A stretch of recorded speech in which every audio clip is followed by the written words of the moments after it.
Welcome to the Locked On Titans podcast. I am your host, Tyler Rowland.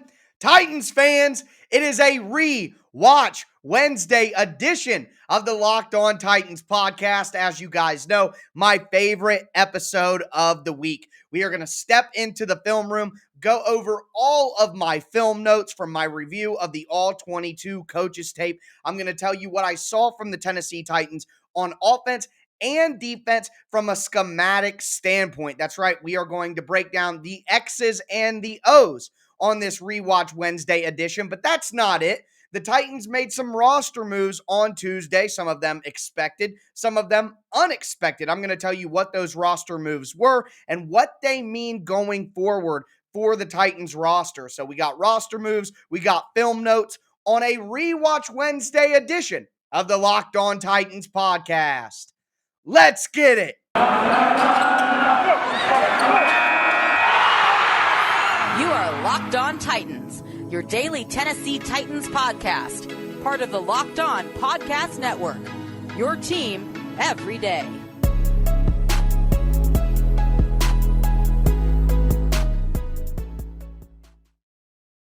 Titans fans, very excited to dive into another Rewatch Wednesday edition. I caught some really good stuff on tape from the Titans this week that I am excited to share with you all. First, we do have to talk about all the roster moves and roster changes that the Titans made on Tuesday. Before we get into that, I want to thank you guys for making the Locked On Titans podcast your first listen every day. Now, if this is your first ever listen to the Locked On Titans podcast, make sure that you subscribe to the Locked On Titans podcast on whatever platform you do stream. Check out the Locked On Titans YouTube channel, subscribe, and smash that notification bell so you know when all of my content goes live. Check me out on social media as well.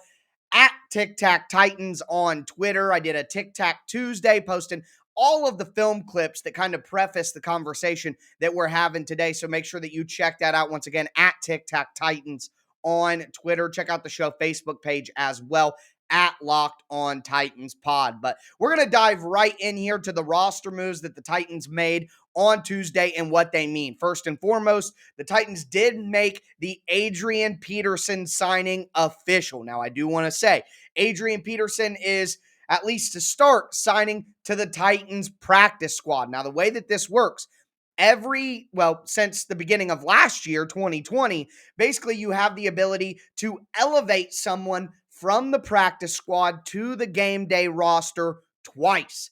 After that, if you want them to play on Sunday, you got to put them on your active roster. So just for roster loopholes and to make it easier to move pieces around, I would expect the Titans to leave Peterson on the practice squad with the intention of bringing him up to the active game day roster for the next 2 weeks. Now, that may be news that should take a back seat to the bigger news that everybody wants to talk about, and that is Adrian Peterson's number selection. So obviously Peterson throughout his career was famous for wearing the number 28, but currently that is with Jeremy McNichols. And I know that there are sometimes some money exchange for numbers, but that's usually done in the off season. So Adrian Peterson will wear number 8 for the Tennessee Titans. Now, number 8 is my personal favorite number because of my attachment to Kobe Bryant and his early career. Obviously, there are leftover feelings there with Marcus Mariota as well, so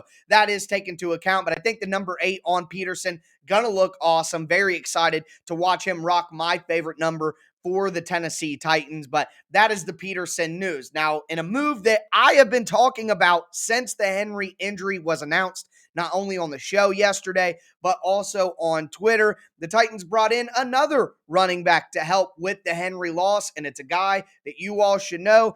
D'Onta Foreman caught a touchdown pass for the Titans in 2020, has been with the organization at times. He also is being signed to the Titans practice squad. I would imagine that he could get an elevation on game day as well. I have been saying that you can't just replace Derrick Henry with one man. Those carries are going to have to be split up and divvied out amongst numerous people. The 3 people I wanted to see were Peterson, McNichols, and Deontay Foreman. So I got exactly what I was hoping for from the Titans, and it's what I predicted in the second segment of yesterday's show. So you like to see that. Foreman will rock the number 45 for the Titans.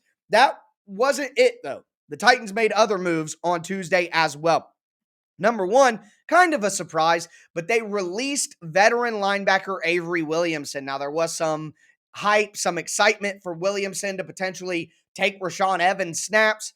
Well, I guess that is absolutely not happening. And it's probably because after the signing of Williamson, Rashaan Evans had his two best games of the season against Buffalo and against Kansas City. He did have to sit due to injury in that game against the Colts, but I think that moves me into my larger point here. The release of Williamson tells me a couple of things. Number one, Rashaan Evans will be healthy this week. He won't miss this week's game, at least how things look right now. It also tells me that Titans linebacker Jayon Brown should be getting closer to being ready to go. And it also tells me as well that the Titans have more faith in rookie linebacker Monty Rice after his performance against the Colts than they had prior to that. If the Titans weren't confident in Monty Rice, they would have started Avery Williamson. They would have played him the snaps in that game, and Avery Williamson would still be with the organization. So kind of a surprise based on our initial reaction to the Williamson move for the Titans, but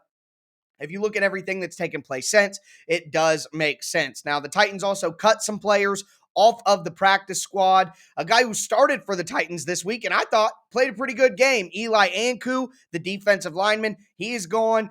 Karan Reed, he is gone as well off the defensive line of the practice squad. And then Mekhi Sargent, the running back, undrafted free agent out of Iowa, who we all kind of fell in love with. Yes, Drill Sargent. He is gone as well. So it looks like the Titans are looking to go with Foreman. They're looking to go with McNichols. They're looking to go with Hilliard because Hilliard can provide value in the return game. And then they got Peterson as well to be that hammer back. So sad to see Sargent go, but that is a move that had to be made. Now, the cuts on the defensive line tell me one thing, that Teair Tart should not be out for much longer. He missed the game against the Colts. That shouldn't be the case. The Titans wouldn't feel comfortable cutting two players off the defensive line on the practice squad if they didn't think that Tart would be ready to go for this game. The Titans also made two other additions to the practice squad, defensive back Nate Brooks and defensive lineman Niall Scott. So that is going to do it for the Titans transactions and roster moves on Tuesday. We are now going to step into the film room, dive into my film notes for our Rewatch Wednesday segments. Very excited to dive into that. Before we do, got to tell you guys about an incredible app that anyone who buys gas has to know about. It's called Get Upside. Right now, my listeners are making up to 25 cents for every gallon of gas every time they fill up. Just download the free Get Upside app in the App Store or Google Play right now. And when you do, use the promo code TOUCHDOWN, one word touchdown, and you'll get a bonus 25 cents per gallon on your first fill up. That's up to 50 cents cash back. Don't pay full price at the pump ever again. Get cash back using Get Upside. Download the app for free. Use that promo code touchdown and you'll get up to 50 cents a gallon cash back on your first tank. Some people who drive a lot make up to $200, $300 a month in cash back. And the best part is there's no catch. The cash back goes right to your Get Upside account, and then you can cash out to your bank account, your PayPal, or even an e-gift card like for Amazon. Download the free Get Upside app. Use the promo code touchdown and get up to 50 cents a gallon cash back on your first tank. That's promo code touchdown on the free Get Upside app.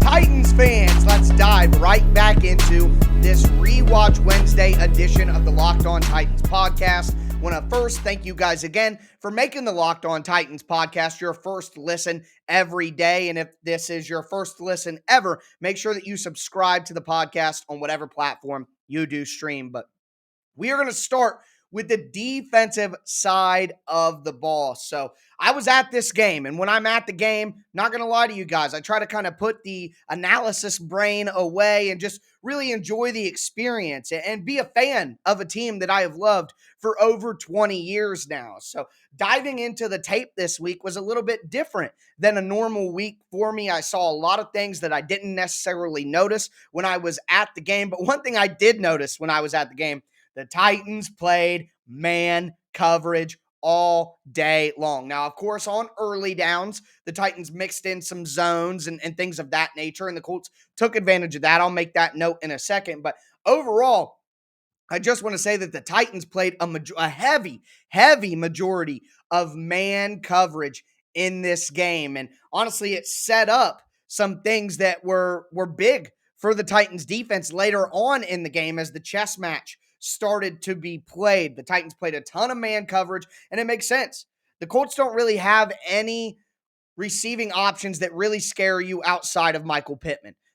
Jack Doyle, Mo Alley Cox, they don't really have any true explosiveness. Mo Alley Cox is a big-bodied, basketball type guy, but he's not somebody who's like a Kelsey that you're going to worry about over the middle. T.Y. Hilton, you just got to make sure he doesn't burn you on the deep crossers, but outside of that, nothing special there at his age. Zach Pascal, nothing really to worry about there. So the Titans said, you're not going to beat our guys one-on-one consistently all day long, and quite frankly, the Colts really weren't able to in this game. It's kind of a combination of the penalties and other factors that really helped the Colts offense have healthiness in this game. So the Titans played a ton of man coverage, use that as the baseline. Now, in the red zone, the Titans, of course, played man coverage, but they did it in a different way. So I call it a matchup man concept. What the Titans did was they lined up in man formation, and I'll give you an example where it honestly it hurt the Titans on the first touchdown of the day, but they had success with it throughout the day as well. The Titans basically line up where, let's say, Kevin Byard is over the tight end on one side of the field, and on the same side of the field in the slot, Elijah Molden is over the slot wide receiver. Well, what if the tight end goes outside and the slot wide receiver goes inside? Well, what the Titans were doing is they were playing man coverage, but they were doing it in such a way that Kevin Byard would take the inside breaking person, and then Molden would take the outside breaking person. So they're playing man coverage, but they're using zone concepts to decide who is taking who. And the Titans do this throughout the day, but they really focused on it in the red zone. And one of the reasons for that is the Colts love to attack the flats in red zone. So you don't want to have Kevin Byard on the inside trying to go over Elijah Molden, who's playing in the slot, to get to the flat. So the Titans just said, hey, if this guy goes outside, I got him. The guy that goes inside, I got him. So it's man coverage, but not just sticking to the man that you're over top at the beginning of the play. And where I said it bit the Titans is because Elijah Molden on that first touchdown ended up manned up on Michael Pittman, and he tried to kind of pass it off. The Colts brought motion from one side of the field to the other, and as Elijah Molden was passing off the motion man and then taking Michael Pittman, basically he was running to that side of the field, and then Pittman cut across the field. And because Molden's direction was going to the left or to the right, and then Pittman was going to the left, he just couldn't twist his body around enough. So that concept hurt the Titans in a way, but throughout the day, it really helped them more often than not. The Colts also really tried over and over to get Pittman matched up against Elijah Molden in the slot. They wanted that physical mismatch because Molden is a smaller, shorter cornerback. Pittman, obviously, a tall, big-bodied receiver, and it worked for him a few times, quite frankly, but that's what you're going to get when the Titans are playing such heavy man coverage. Teams are going to try to create matchups that they want in man. They're going to use motion to change who you're matching up with, so that's something that the Titans are going to have to deal with and adjust to throughout the rest of the season, but a pretty good job overall. Now, as I was saying, the baseline of information is that the Titans played man coverage, but the Titans played a lot of zone on early downs. And one way that the Colts took advantage of that is they threw the ball to their running backs. Here's the thing. If you play man coverage, you're going to be tight on that running back, and you might be right there with them. But if you're playing zone coverage, like you have your outside cornerbacks playing the flats, and then you toss the ball out to Jonathan Taylor, well, now Jonathan Taylor is one-on-one with that cornerback who's just playing his zone rather than having all his attention on the man himself. And the very first play of the game, The Titans threw that, or the Colts threw that flat route at the Jonathan Taylor. He had a one-on-one with the cornerback, and he beat him to the outside. So the Colts were looking to do that not only with JT, but also with Hines. The Titans were playing zone early on, which makes them susceptible to getting that flat route out there and creating a one-on-one matchup to Jonathan Taylor. But overall, the Titans tackled pretty well, and they did a good job on that, at least well enough to win the game. Remember, I talked about on Sunday's show or Monday's show that this was a heavyweight fight. These guys got knocked down. Not every play was good. It's like the Fury Wilder fight. Both guys got knocked to the canvas at some point in time. So not every play was good, but it's all about continuing to battle. Also, do want to say that the Colts took advantage of that man coverage as well, trying to create matchups on the perimeter, like I've talked about with the running backs, with the tight ends. On the Jack Doyle touchdown, the Colts did exactly that. They did a play action, and they threw it to Doyle in the flat.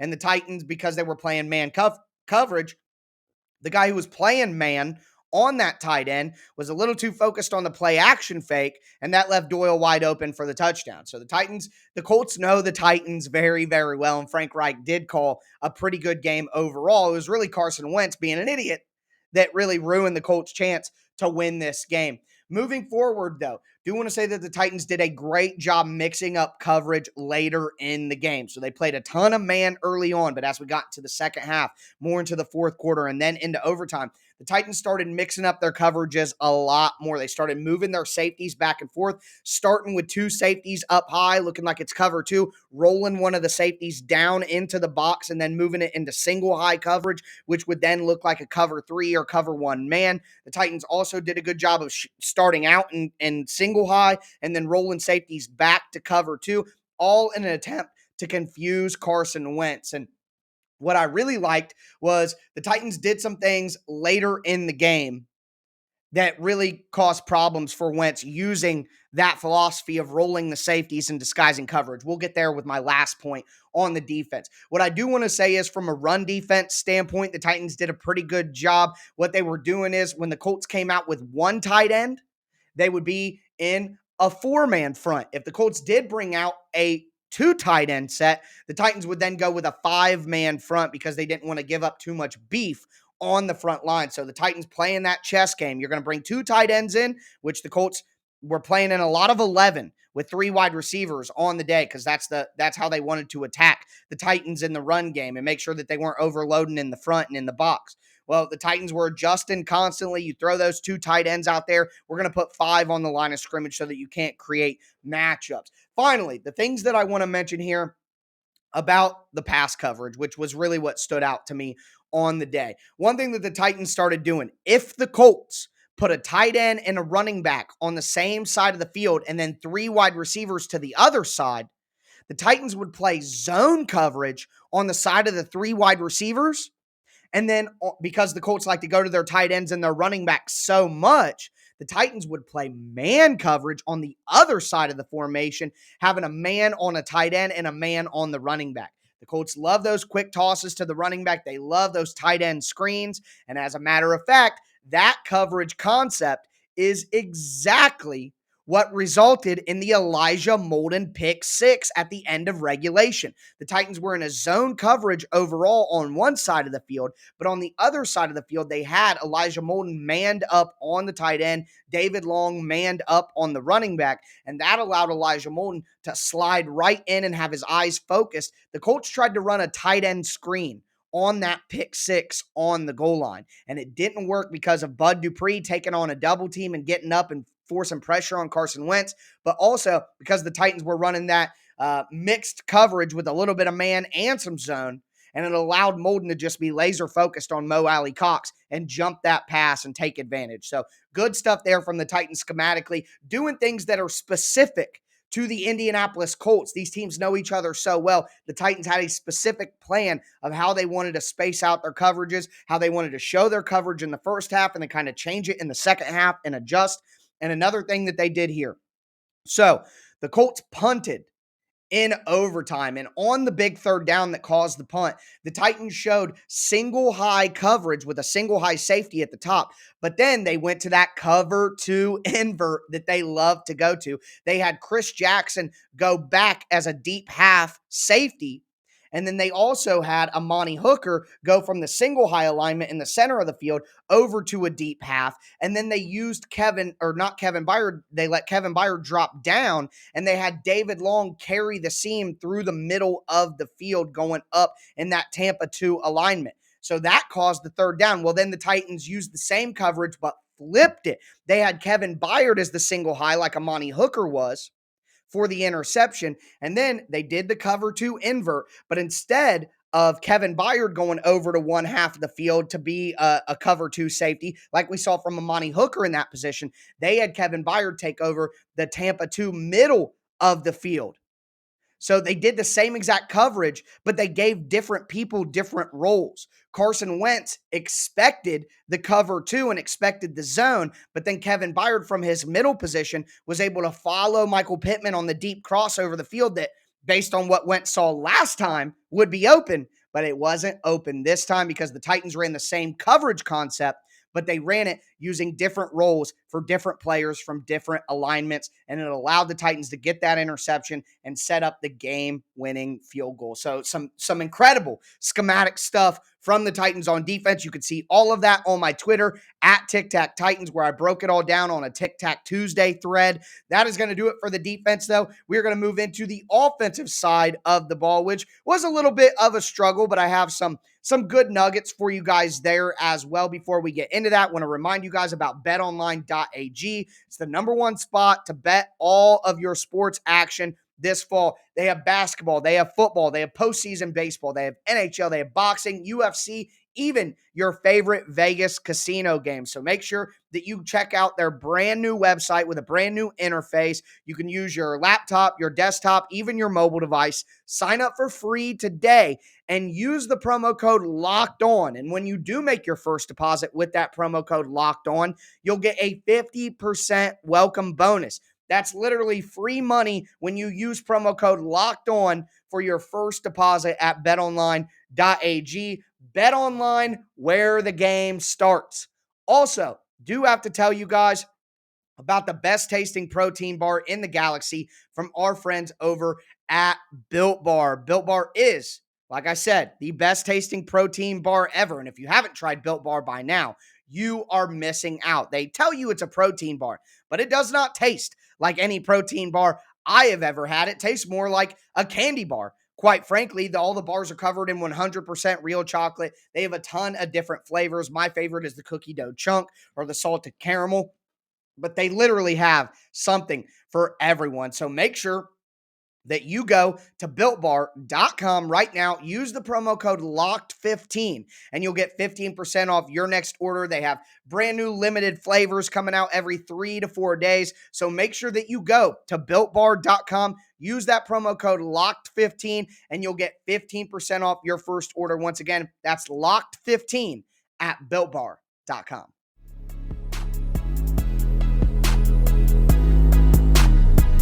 Titans fans, we are going to cap off this Rewatch Wednesday edition of the Locked On Titans podcast by breaking down everything I saw on film from the Tennessee Titans offense. Before we get into that, do want to thank you guys again for making the Locked On Titans podcast your first listen every day. As for your second listen, though, you got your Titans news here with me. Now it's time to get informed on the national NFL news, and you can do that with the Peacock and Williamson podcast, hosted by Brian Peacock and former NFL scout Matt Williamson. They give you the national perspective on all of the latest NFL news Monday through Friday. So check out the Peacock and Williamson podcast, part of the Locked On Podcast Network, wherever you get your podcasts. But diving into the offensive side of the ball here. So the number one thing that stood out to me was A.J. Brown on offense. The Titans couldn't get the run game going, and they just went to A.J. over and over, 10 catches, 155 yards, and a touchdown. But how did they create all of these opportunities for A.J. Brown? They didn't just line him up against Xavier Rhodes outside over and over and over again. No, they tried to create advantageous matchups for their best offensive pass catcher, and it is A.J. Brown. That means that the Titans put A.J. Brown in the slot quite a bit. They wanted to get him matched up with Kenny Moore, but also, where is the defense vulnerable when the Titans do those play action fakes? They're vulnerable over the middle of the field. So now by putting A.J. Brown in the slot, not only are you getting him matched up against Kenny Moore instead of Xavier Rhodes, you're also giving him easier opportunities to get to the middle of the field. So A.J. Brown took a lot of advantage of the Colts in those scenarios. Also, do want to mention that in the run game, it was such a struggle because the Colts basically just flooded the line of scrimmage. And the Titans' three tight end sets, if the Titans put three tight ends out there, the Colts just put everybody on the line of scrimmage. And that makes it tough because one of the number one most successful run plays that the Titans have used this year is duo. And duo consists of two double teams up front, whether it be the center and the guard and then the tackle and the tight end, or whether it be the center and the guard and the tackle and the guard on the other side. Either way, there are two double teams up front. But it's really hard to double team if every single person on the line of scrimmage has somebody ahead of them. You can't double team then. You just got a one-on-one, take your guy. And what the Colts were doing is they were just flooding the line of scrimmage with one guy behind the line of scrimmage. So now every single lineman is taken up by a one-on-one block. You can't double team, get to the second level, and then it allows one of the guys who's at the second level to roam free, which was obviously Bobby Okereke or Darius Leonard. So the Colts just had a really good plan for how to stop the Titans duo double teams up front. Made it very, very difficult for them to get anything going in the run game. The Colts did play man against those three tight end sets as well, which allowed the Titans to get A.J. Brown in some good situations. A.J. Brown's touchdown, the 55-yarder, 56-yarder, whatever it happened to be exactly, on that play, the Titans went into three tight end, and they were like, okay, we know that we are going to get man coverage here. And what did I just tell you? Where is A.J. Brown most successful on the field? Over the middle. Well, as the Titans started to do last year, when teams were playing the middle of the field so heavily and kind of conceding the outsides, they started faking those in-breaking routes and then cutting to the outside. We saw Corey Davis fake those deep crossers and turn them into deep corner routes last year with great success, especially against the Ravens in the regular season where it really started popping up for the Titans. It's an adjustment. Teams are expecting the Titans to use those in-breaking routes. That's what they do so well. Play action fake, hit AJ over the middle. We've seen it over and over again. Well, on that touchdown pass, the Titans went into three tight end, got the man coverage that the Colts had been playing throughout the day, and A.J. Brown faked over the middle and then bursted to the sideline, and Rhodes couldn't keep up with him. Down the sideline for a touchdown. So that's a great adjustment by Todd Downing, noticing how the Colts are playing certain situations and certain formations, and then changing the routes that are being run to attack that. So I really like that as well. The Titans also took advantage of the Colts playing man coverage. The Colts played man coverage against the Titans quite a bit because that's what teams have done to have success against the Titans offense throughout the season. They had success against the Titans in man coverage last year as well, not the Colts, just in general. That is the formula to beat this Titans offense. That's why they went out and got Julio Jones, quite frankly, because you need guys who can win one-on-one if that's how teams are going to try to play the Titans offense. Well, a good way to take advantage of that is using bunch and trips formations to kind of give guys free releases against man coverage, but also use motion. So on the Nick Westbrook-Akina touchdown, just excellent stuff from Todd Downing. He knew that he was going to get man coverage in the red zone from the Colts. So what he did was Derrick Henry was on the right side of Ryan Tannehill in shotgun. He motioned Derrick Henry before the snap to the left side. What that did was that took the safety that was playing man coverage on Henry and it moved him from the right side of the offensive formation to the left side of the offensive formation, which created a huge hole in the end zone on the right side. Well, the Titans had A.J. Brown vertically release, and then they had Nick Westbrook-Akina do a slant right behind him into that open area of the field that was vacated by the safety because the safety followed Derrick Henry to the other side of the field because of the motion. Not only does motion identify coverage, oh, he's staying with him, that's man, but it also opens up an area of the field when used correctly, as Todd Downing did on that touchdown. So Really like to see that. As I was saying earlier, the Titans are expected to run in breaking routes. Well, they started running a ton of out breaking routes in this game, and it definitely caused some confusion for the Colts. The Titans had a ton of completions on the sideline by their wide receivers in this game. Well, I wouldn't say a ton, but a good amount, because the Titans knew the Colts were waiting for those over of the middle situations. That's how both of the interceptions happened. There was almost a third interception where Darius Leonard got his hands on a ball over the middle. The Titans said, okay, if you're going to play the middle so heavily, we're going to fake middle and we're going to go outside. And it's a great adjustment, and it worked for the Titans quite a few times. The Titans couldn't get anything working in the screen game, though. The Colts simply have too fast of defensive linemen, too fast of linebackers for that to work. And I also do want to mention that the interior of the offensive line, I gave them a tighten down because I even noticed while I was there, but they had a horrible game. Ben Jones in the run game could not cross the face of any of the defensive tackles. Grover Stewart really dominated Ben Jones in this game, if we're going to keep it a buck. And then Roger Saffold had like a 9 pass blocking Pro Football Focus grade. And I thought, well, that doesn't really make any sense. But no, it made all the sense in the world. DeForest Buckner destroyed Roger Saffold in pass protection in this game. Just despicable. And when Ryan Tannehill got destroyed at the end of regulation and hurt his neck, it was because Roger Saffold got a clown suit put on him by DeForest Buckner. And I was pretty disappointed with Saffold after the play. He didn't even go help Tannehill up. He kind of just acted like, whatever. Very disappointed in that reaction. But overall, gotta love Saffold. Been a good signing, so not going to kill him. But anyways, the last note that I want to make is the Titans did use quite a bit of 5-wide spread in this game. They wanted to spread the Colts defense out.